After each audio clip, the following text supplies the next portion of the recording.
Olá, graça e paz para a sua vida.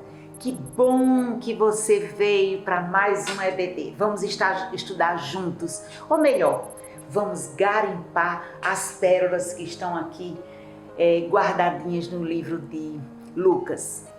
Queridos, nós já passamos nas últimas lições, nós vimos o Senhor do Reino, aquele lá que ficou aquela frase incrível, o mais valente que amarra o valente. Nós vimos o reino já e agora não. Como é isso? Numa hora dessa você acende todas as exclamações, interrogação. Como assim, né? Então, é um reino que já é ativo, dinâmico, mas que ainda não aconteceu na sua plenitude. Mas calma, chega já. Você vê aí tudo que está acontecendo? Gente, já ele vai acontecer na sua plenitude. Glória a Deus. Vimos que a vida no reino requer, entre tantas coisas, requer arrependimento e vida frutífera. Não é isso aí? E a natureza do reino? Transcendental, não é? Alegre, porém libertadora. Você pode dizer aí amém onde você estiver. Glória a Deus, vibrar. É esse reino que nós estamos estudando nessa viagem para Jerusalém. Tá bem pertinho, hein? Literalmente. Na realidade, e a paradinha de hoje vai ser no tema o reino e os perdidos. Eu quero dizer para você que o reino e os perdidos é exatamente a missão do dono desse reino. É isso que nós vamos analisar de forma mais específica. Nós vemos que a tônica da missão de Jesus em todo esse trajeto sempre foi amor, não é isso? Lucas 19:10 está escrito: o Filho do Homem veio buscar e salvar o perdido. Olha aí, puro amor. E é nesse parâmetro, é nessas regras, nessas normas estabelecidas e vividas por Jesus em sua missão, é que nós vamos guiar a nossa dinâmica nessa militância aqui nesse mundo. Você concorda comigo, né? Então vamos continuar aí na estrada da vida, sempre olhando para todo o parâmetro da missão de Jesus. Assim vai dar tudo certo. Agora eu queria ler para vocês, e esse texto vai ser todo estudado aqui em Lucas capítulo 15.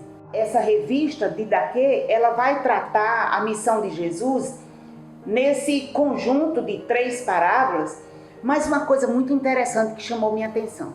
Geralmente quando se fala das parábolas da ovelha perdida, olhe só como é que eu estou falando, apresentando a parábola da ovelha perdida, a parábola da dracma perdida e a parábola do filho pródigo.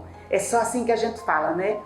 Mas hoje a gente vai tratar da seguinte forma: a parábola do pastor que encontrou a ovelha perdida, a parábola da mulher que encontrou a dracma e a parábola do pai que esperava ansioso pelo filho pródigo. Assim a gente vai tratar a missão, o reino e os perdidos. Olha só, em Lucas capítulo 15, versículo 1 e 2, olha só o que é que diz. Chegavam-se a ele todos os cobradores de impostos e pecadores para o ouvir. Os fariseus e os mestres da lei, porém, murmuravam. Atenção! Este recebe pecadores e come com eles. Na caminhada de Jesus, aí ele deu essa parada, uma multidão estava lá atrás de Jesus. E quem ia atrás de Jesus? Claro, tinha que ser os fariseus e os escribas, né? Deixa eu só abrir um parênteses aqui. Eu sei que você sabe quem eram os fariseus. E eu sei também que você sabe quem eram os escribas. Mas pode ser que alguém não saiba. E deixa eu lhe dizer, os fariseus eram um grupo religioso que eles eram muito ritualistas e eles zelavam muito pelas leis orais e as escritas. E quem não fizesse a mesma coisa que eles, nem vamos pensar. E os escribas eram escrivão. eles escreviam as leis, eles liam, eles explicavam, eles eram chamados doutores da lei, mestres. Só para você se situar. Então era um povo que se achava, né? Você está se lembrando de alguém? Não julgue. Vamos lá, vamos continuar. Quando os fariseus e os escribas disseram, ele come lá com os judeus, ou com os pecadores e com os publicanos. Outro parênteses, os publicanos, eu sei também que vocês sabem, mas os publicanos eram cobradores de impostos, eram pessoas que trabalhavam para o Império Romano. E vocês sabem por que eu ficava pensando, mas meu Deus, por que o povo tem tanta raiva dos cobradores de impostos? Porque afinal de contas eles estão trabalhando, todo mundo tem que pagar imposto. Mas sabe o que eles faziam? O governo mandava eles cobrar, digamos, 5x. Vocês sabem o que eles faziam? Cobrava 10x. Então eles fustigavam, eles judiavam das pessoas cobrando uma taxa exorbitante. Lógico que eles ficavam com tudo, né? Agora você já lembrou do que significa aí, fica mais fácil pra gente ir na nossa viagem aqui, tá bom? Então quando eles falaram, olhe lá, ele come na mesa com essa espécie de gente, que vocês acham que eles estavam só se admirando, ou então dizendo assim, que bacana que ele senta na mesa com essas pessoas, ele não faz acepção de ninguém, que bacana, nada disso. Ele estava censurando, naquele tempo, uma pessoa que era convidada para a casa de outro e sentava na mesa para comer, ou um chazinho da tarde, ou um almoço, ou um jantar, ou qualquer refeição, era uma honra para as pessoas. Então era como se as pessoas, quem convidasse o anfitrião, tivesse honrando e tivesse cedendo perdão, cedendo honra. Era mais ou menos assim, se tornava íntimo daquela pessoa. Você entendeu? Então aí Jesus disse para ele, olha, a resposta que Jesus deu. Aí Jesus começou a falar em 3 parábolas. E a primeira foi da ovelha perdida. Que homem dentre vós, tendo 100 ovelhas e perdendo uma delas, não deixa no deserto as 99 e não vai atrás da ovelha perdida até achá-la? Olha só, aí Jesus já deu uma freada nele, né? Que aí Jesus disse assim, qualquer pessoa que tenha tantas ovelhas, perdeu uma, ela vai buscar. É óbvio, né? Então aí... E quando a encontra, coloca sobre os ombros, cheio de alegria, e vai para casa. E lá chegando, chama os amigos e faz uma festa. Você sabia que uma ovelha, na fase adulta, ela pesa até 50 quilos? Mais ou menos isso. É pesado, hein, gente? É como se fosse um saco de farinha de padaria daqueles, de farinha de trigo. É pesado.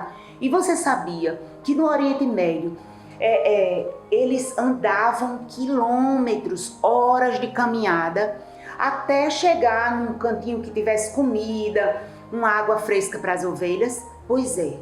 E quando acontecia qualquer imprevisto, assim com a ovelha, ele levava a ovelha nas costas até chegar em casa, no curral delas. Pois é, era muito amor dos pastores, não é? Então a mesma coisa... aí Jesus diz aqui, olha, e colocava nos ombros e levava, andava horas com aquela ovelhinha nas costas. É muito amor, gente, é muito amor. Eu me lembro bem no versículo que diz que Jesus é o bom pastor. E o bom pastor, claro que dá a vida pelas ovelhas. Aí Jesus diz no versículo 7, digo-vos que do mesmo jeito haverá alegria no céu por um pecador que se arrepende, mais do que por 99 justos que não precisam de arrependimento. Jesus estava dizendo, é com vocês, fariseus e escribas. Então, da mesma forma, aí Jesus estava aqui explicando. Queridos, mas toda essa sequência de parábolas, a gente vai destacar 3 pontos. E o primeiro, os perdidos são o alvo principal da mensagem do reino. Nessa produção literária das 3 parábolas, a gente vê que o sentido conotativo de pecador vai na figura da ovelha, da moeda e do filho pródigo, tá? Então, nessas três narrativas, a gente percebe a missão, as evidências do elemento principal da missão desse reino, que é a ideia de atrair o pecador para si. Quando o pastor contou as ovelhinhas e viu que faltava uma, ele foi atrás, ele não pensou duas vezes. Ele guardou as 99 e foi em busca da ovelha que estava perdida. Olha, ele podia muito bem ter dito, eu tenho 99, só foi uma, não vai fazer muita diferença, vou deixar ela para lá porque eu vou fazer o trajeto todo de novo, quanto eu vou andar e vou pegar agora já o anoitecer e o perigo da noite. Ele não pensou em quanto que ele ia andar, no quanto que ele ia se maltratar. Ele não pensou nos perigos, ele só viu uma coisa: eu preciso resgatar a minha ovelha que está perdida.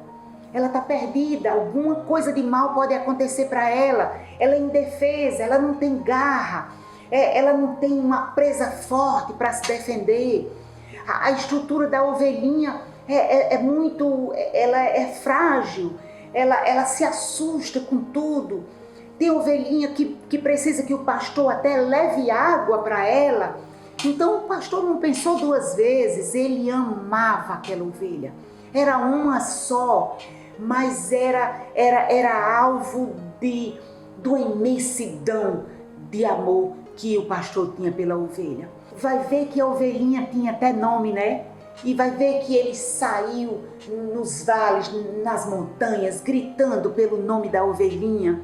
E quando ele chegou, eu acho que ele disse: Jasmin, onde você está? Onde você estava? Eu lhe achei, Jasmin. Venha cá, por que você se desgarrou? E pegou a ovelhinha, botou no ombro. Ele atraiu a ovelhinha para ele, para levar para casa, para o lugar seguro. Sabe o que eu me lembrei agora? Do Salmo 23. Senhor é o meu pastor e nada me faltará. Você sabe que esse salmo é riquíssimo, depois você lê. E quando fala dos pastos verdejantes, né?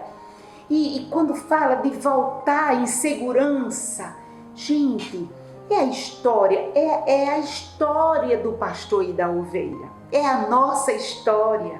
E quando na narrativa da mulher que vasculha a casa, ela tinha 10 dracmas. Era o valor de um dia de trabalho.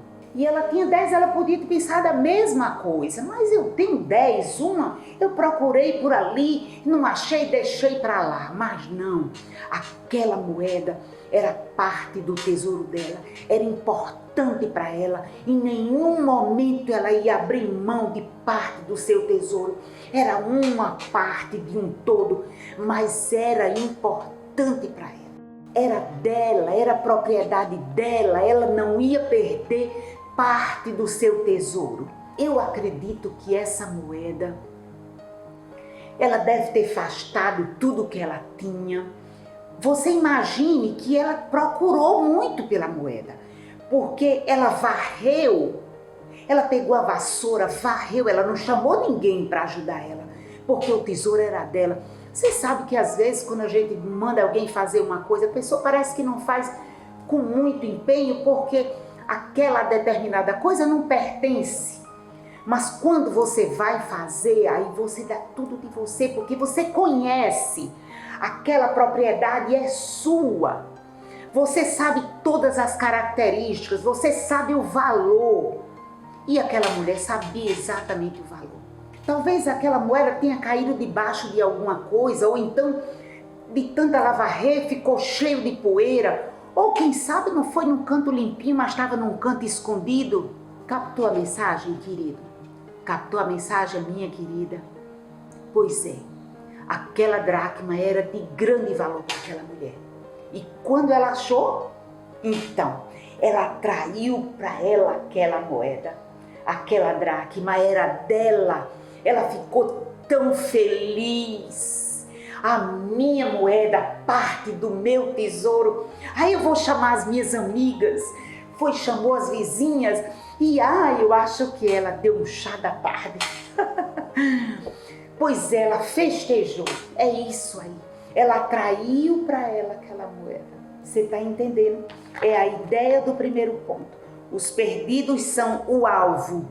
A moeda era o alvo daquela mulher. A ovelha era o alvo daquele pastor.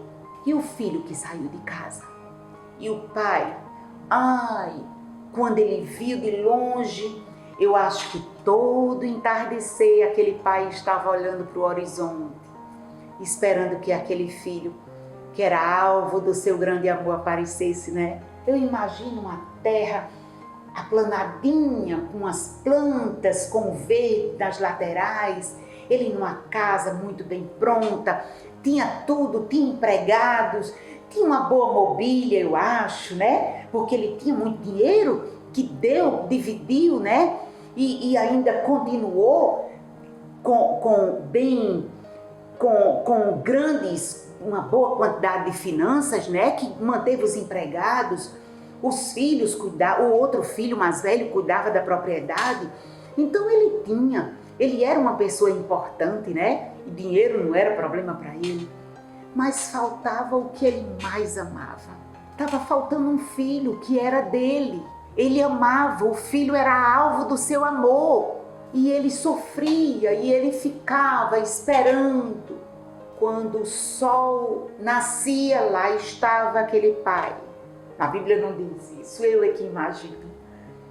Quando o sol nascia, ao amanhecer, os primeiros raios do sol, lá estava aquele pai na varanda, olhando no horizonte para ver se o filho voltava para casa. Nada. E meio-dia, o sol causticante, lá estava o pai, eu acredito, esperando o seu filho. Nada. O sol baixava e o pai ficava ali, com a sua esperança e o seu coração cheio de amor, guardando o retorno do filho. Mas ele esperava. E o entardecer, anoitecia e nada do filho. Um dia ele olhou, ele atraiu aquele filho para si. O amor de Deus, a figura do amor envolvente de Deus. Queridos, a bem da verdade, toda essa produção literária, eu percebo, sabe o quê? A mão da misericórdia estendida para os miseráveis.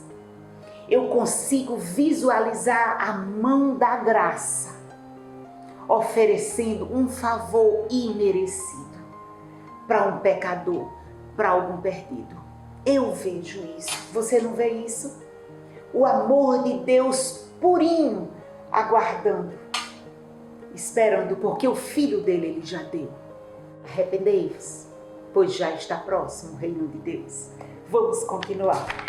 Então, queridos, os personagens principais dessas parábolas cumprem uma missão: reencontrar os perdidos. Através das parábolas, Jesus defende sua missão redentora e refuta a acusação dos religiosos. Lembram o que lemos no primeiro e no segundo versículo?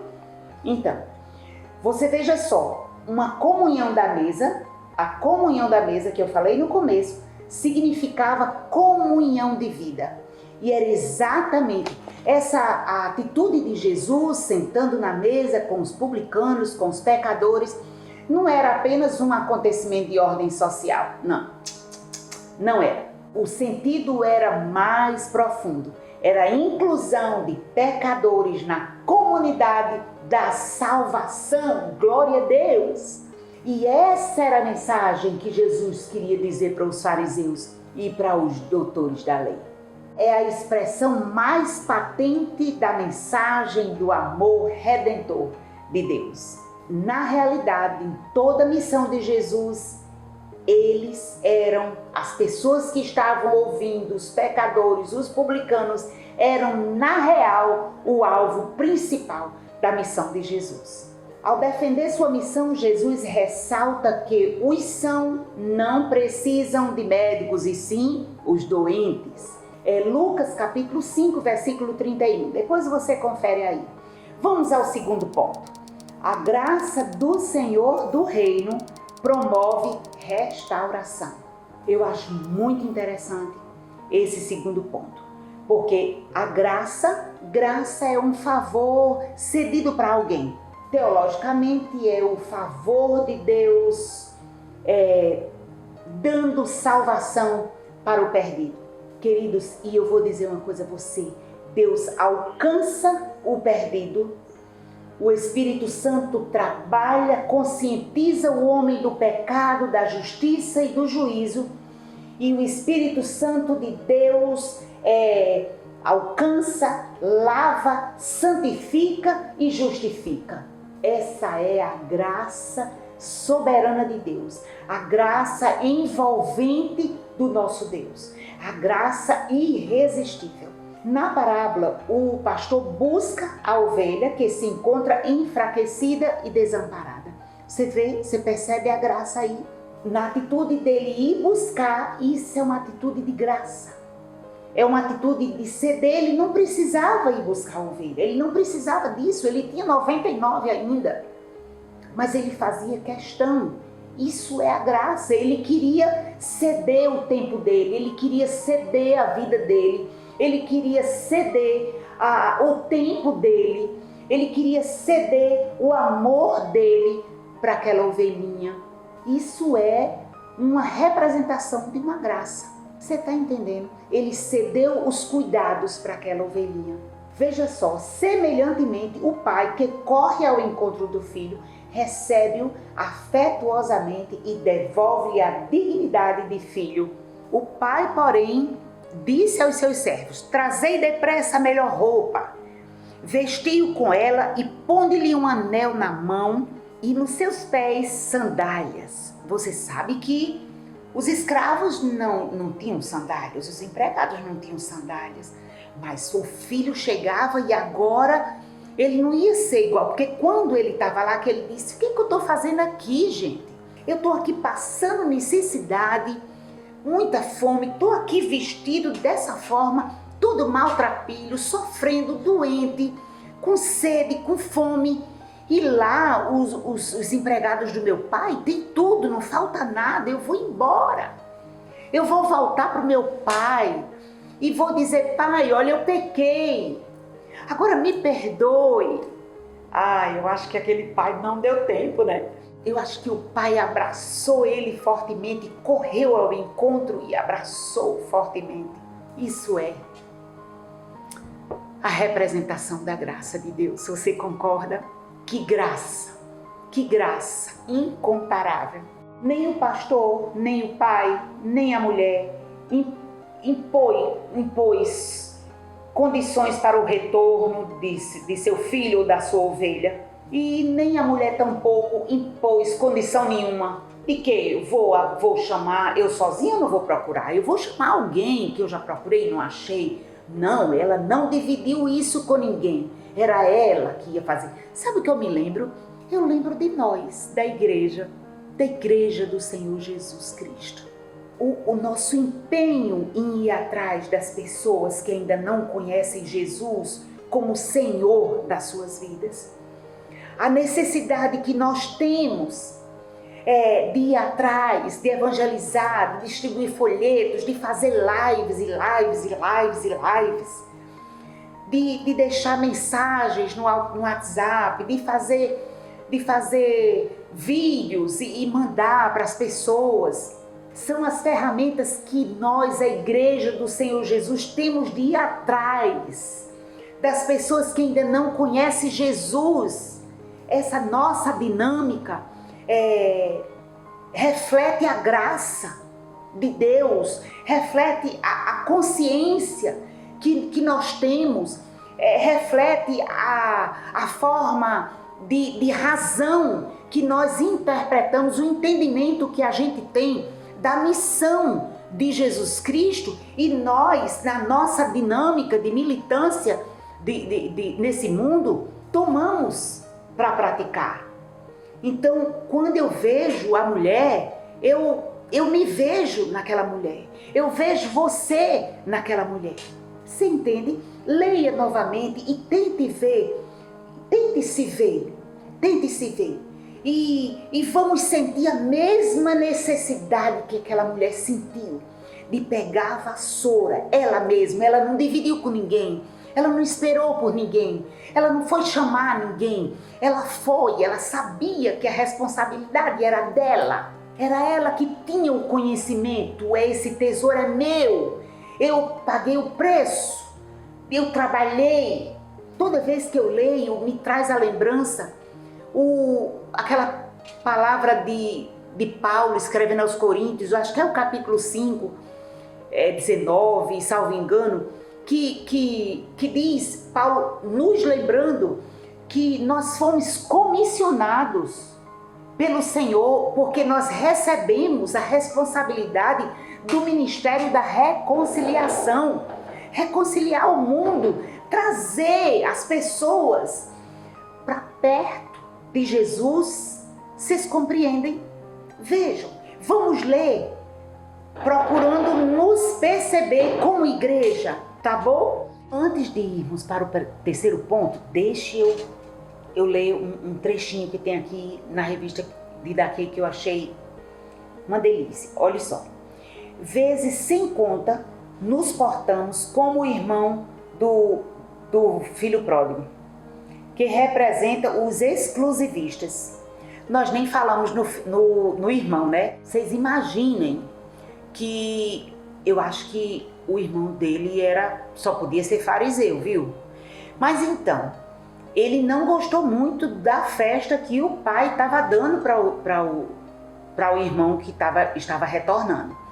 Quando ele viu aquele barulho de música, de dança, e disseram para ele, olha, tem anel, tem sandália, tem roupa nova, tudo para ele, e ele ficou medonho e foi reclamar com o pai dele. E o pai dele disse, mas filho, tudo que eu tenho é seu, e por que você não usou, né? Tudo que Deus tem para nós, gente, são coisas grandiosas. Nós já fomos abençoados com toda sorte de bênçãos nas regiões celestiais em Cristo, e por vezes nós levamos uma vida bem minúscula, uma vida bem insignificante, porque nós não atentamos para todo o tesouro que é de nossa propriedade, porque tudo é nosso. O nosso Pai, Ele tem nos abençoado com toda sorte de bênção e ponto.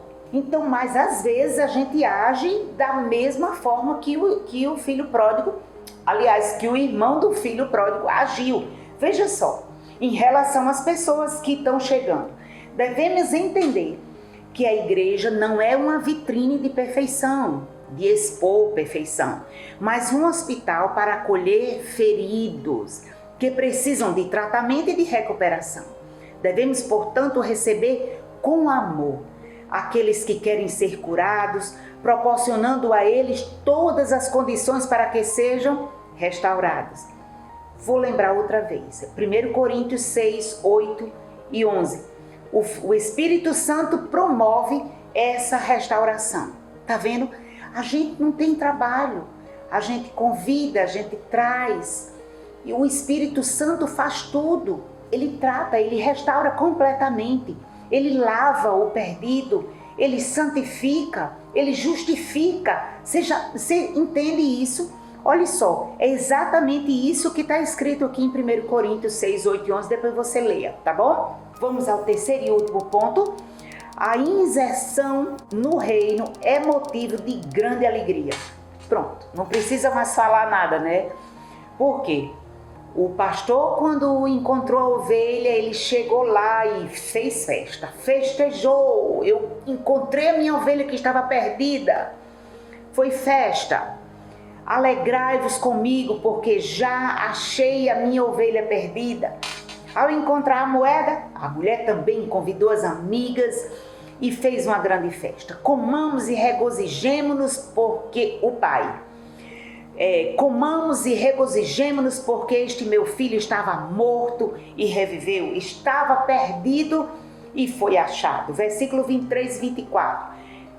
Então aí depois a gente percebe que só festa, só festa. Encontrou o que foi atraído, festa. Sempre havia festejança, festança depois do reencontro, depois do resgate. Há maior júbilo no céu por um pecador que se arrepende do que por 99 justos que não necessitam de arrependimento. Versículo 7. Deus deseja, na realidade, que todos se arrependam e sejam salvos. Para ser salvo, precisa de um arrependimento. Senão, não tem salvação. Queridos, infelizmente, muitos duvidam da conversão dos pecadores, de alguns pecadores. Mas o texto nos confirma que não há limites para a graça de Deus. Não há limites para a graça de Deus.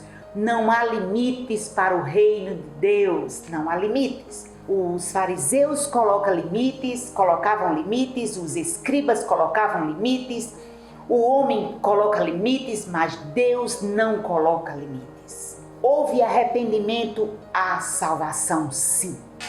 Houve arrependimento à salvação. A nossa missão é ajudar a buscar os perdidos, integrá-los e nos alegrarmos com ele. Simples assim.